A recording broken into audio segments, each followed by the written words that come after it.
Hi again, YouTubers. I am sitting down today to do a little chit-chat video on something called Everlywell. And Everlywell was something that was on Shark Tank a while ago, and I saw it. And then a friend of mine told me that she had done the food sensitivity test, and I decided to give this a try. So what I am doing is I am actually doing the Everlywell food sensitivity blood test. So I'm going to go through and show you guys how I do it, from basically getting the set in, how I did the test, how you mail it back, and the results that I got at the end, and kind of walking you through what my results are. It'll be interesting, so let's get into it. So I'm going to open this up for you guys and show you what it is. It is the Everlywell Food Sensitivity Test, physician-approved lab test, fast and easy to read results from the comfort of your home. Purchase the kit, collect the sample, and send, receive fast online results. So I'm going to show you the kit and show you what it looks like. I haven't opened it yet. This is what it looks like when it comes to you. It also has a full description on the back of your test, what to do with it, and all of the foods that they test for. So you open it up, and this is what it looks like. It comes with a little pack of Band-Aids. It comes with this paper which says, "Welcome to Everlywell, lift to begin." So you lift this up. You're going to register your kit, and it has a unique kit ID, and that's how you'll get your results. It says the food sensitivity and basically everything that your kit includes, and then how you're going to do it. And then it has side 1 and side 2. Let's open side 1 first. And on side 1 is a Band-Aid, a alcohol prep pad, 3 of the little things that prick your finger. I'm pretty sure that's what those are. And the gauze sponge. Okay, I'm going to set that back on that side so I don't lose anything, because I'm going to have to go through and do this afterwards. And then side 2 says the 903 5-spot blood card. So, and you put your name on it and the date of collection and the biohazard on the back. And then it has the lab specimen bag, and it tells how you stored it. Was it frozen, was it refrigerated, or was it room temperature? And I think that is everything. That is everything in here. So I'm going to read this, figure it out, and I will show you guys how I do it. So when you get to this page, it's going to say, "Welcome, let's register your kit. Enter the unique kit ID located on the registration slip. You register whether you'll be using this kit yourself or for someone else." You click next, and then you fill in your Everlywell information. All right, so I actually scanned up so you can't see all of my information, but then you're going to click on to next. Then it comes up with your personal information. Then you're going to go through and fill out your personal information. That's obviously not mine. I wasn't born in '93. You fill out that information. You have to agree to the terms of service. Then the last page will complete the registration, and it just tells you to read all of the information to make sure that it's correct. Then it will say, "Thank you for registering the kit. You'll get an email soon explaining what to expect next. In the meantime, feel free to view some helpful tips." And then you can just go to your account or register another kit. Right, so we have all of the stuff here on the desk. We're ready to go. We're going to follow these instructions. I already registered it. It says to drink a glass of water 30 minutes before collecting a sample. Remove the contents of the box. Wash my hands with warm water for 30 seconds and dry. Gonna go. All right, I had already washed my hands, but I haven't washed them for 30 seconds. So then stimulate the blood flow by letting your hands hang at your side for 15 to 20 seconds. Shake your hands back and forth several times. So I'm going to do that while I'm reading the rest of this. Collection tips: squeeze the base of your finger with your free hand to produce more blood flow. Do not rub or smear. Allow the drops to form freely and fall onto the paper. Do not allow the drops to overlap between circles. Do not use heat to assist in drying. Okay. Collect. Select a ring or pinky fingertip. All right, I'm going to take my rings off then. Select ring or pinky fingertip and clean the desired puncture site using an alcohol prep pad. And puncture the site should be on the right or left hand side of the selected finger. All right, so we're going to take the alcohol prep pad. We're going to use this finger.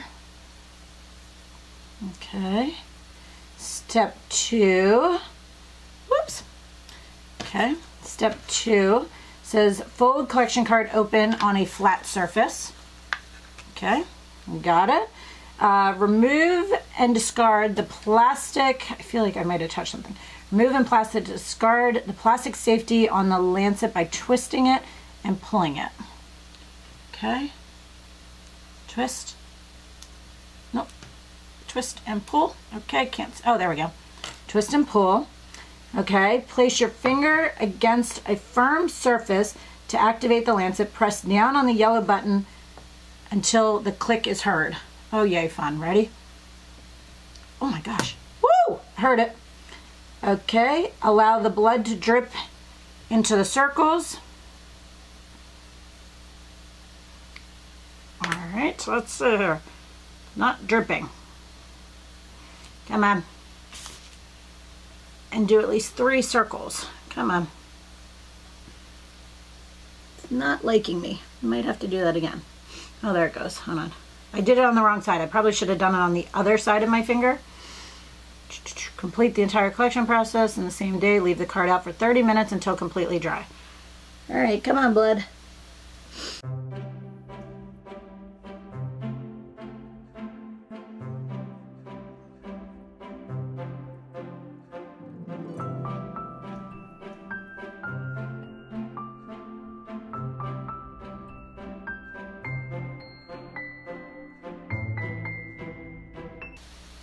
All right, I'm gonna wipe this with the alcohol pad. So I'm just gonna wipe my finger with the alcohol pad. It says to leave that for 30 minutes, apply a Band-Aid. Oh, now it's bleeding, right? All right, we're gonna apply this Band-Aid. Return, write your name and date, okay, on the collection, which I will do right there.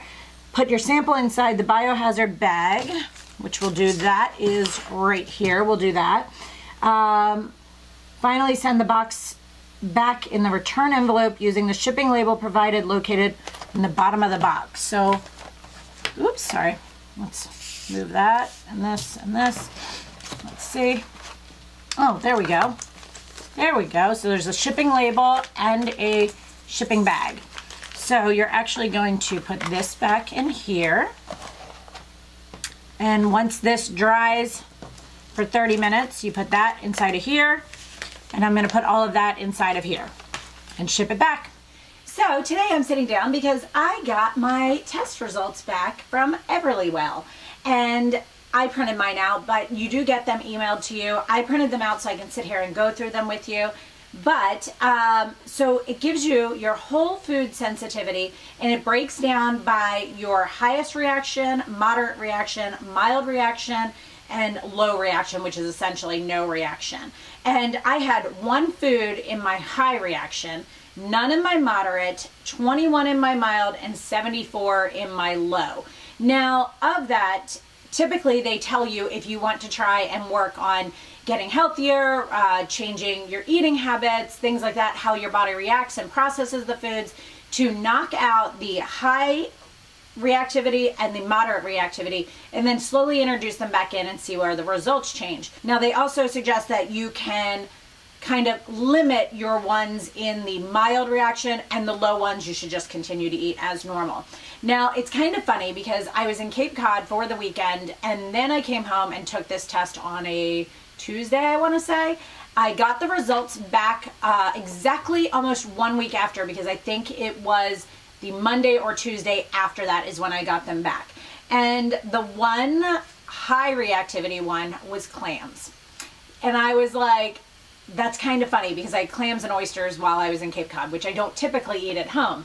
So I had a lot of them in my system. Keep in mind, if you don't have things in your system, a friend of mine doesn't eat dairy because she's lactose intolerant. It didn't show up in her rating as a high reactivity because really in her, she doesn't have it in her system, so it showed up as a low. Because they do test for all of them, but they don't. If you don't have a lot of it in your system, some of it won't show up as high if you really do, like she's lactose intolerant. Now, that being said, I do not have caffeine in my system, except for a very, very minor amount. I will have a green tea here or there. I do not have alcohol in my system. I'm just not a drinker by nature. And there's not really any foods I steer clear of. I eat pretty much everything. So the high reactivity was clams.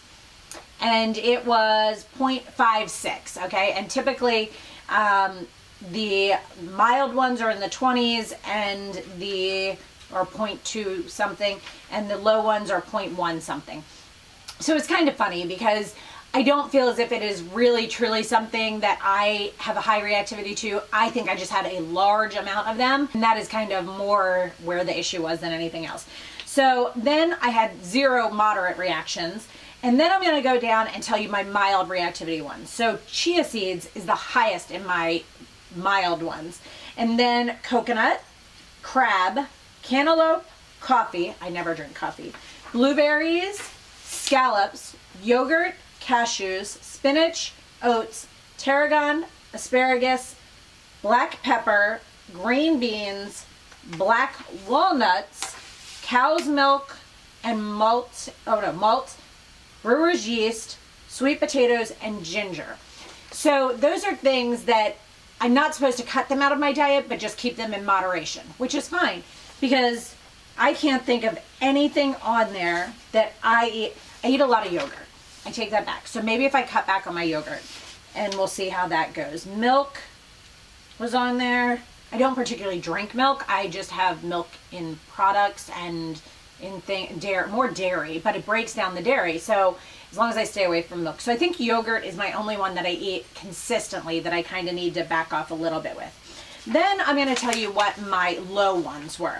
So these are all items that they would be testing for if you decided to do this as well. Sunflowers, tuna, cottage cheese, bay leaf, mozzarella cheese, colas, which is the cola nut, which is used as a flavoring and source of caffeine products other than soda. It's in other things as well. They also give you an exact breakdown of all of these items. Peanuts, rye, kelp, lobster, cinnamon, squash, eggplant, watermelon, safflower, pineapple, cocoa, basil, carrot, banana, barley, sesame, apple, orange, lettuce, dill, baker's yeast, which is different than brewer's yeast, peach, onion, black tea, green olives, lemon, honey, green peas, kale, garlic, egg yolks, codfish, avocado, shrimp, soybean, sole, cheddar cheese, mustard, grapes, gluten, tomato, strawberry, turkey, not strawberry turkey, but strawberry and turkey, bell peppers, mushrooms, almonds, wheat, white potatoes, oregano, egg whites, broccoli, beef, swordfish, pork, pear, salmon, brown rice, lamb, haddock, celery, corn, grapefruit, chicken, cauliflower, bran, cucumber, cabbage, and lima beans. I find it kind of interesting because it seems as if my reaction, like salmon is on my low one, swordfish is on my low one, but the fish that tend to have more iodine in them are the ones that I think, like, you know, your scallops, your shrimp, your clams, your things like that. The fish or seafood that tends to be more, as they would say, bottom feeders, you know, like your crab, your lobster, your scallops, your shrimp, things like that, the clams, are all things that I seem to have a reaction to, which is kind of interesting. But I'm going to take that into account through the summer and kind of try to limit the amount that I have to it. Now, this test is also great if you're somebody that didn't realize you were had a gluten allergy or dairy allergen, all those things. I apparently don't have any of these things. I can apparently eat most things except for clams. I'm going to give you the exact description of the clams though. Clams are shellfish and are a good source of protein, iron, and vitamin B12. Positive fish results may occur in taking fish oil supplements. Additionally, there are high levels of cross-reactivity between crustaceans, shrimp, prawns, crab, and lobster. So I just find that interesting. I have a feeling, because it doesn't say oysters, that clams are in with the oysters, because I eat raw oysters and I had a lot of them that weekend. So that's probably a lot of it as well. So I find all of this information very interesting. I'm going to try and kind of put this in through my changes in eating that I've been trying to kind of work with and see how it changes throughout like probably a 3 to 6 month period of time. And if you guys are interested in this, report back. I can report back and do kind of an update on how things have changed. I may, after I've been home for the summer and maybe around the holidays, around Christmas or January, I may do the test again when I don't have as much seafood in my system and see how it may or may not change.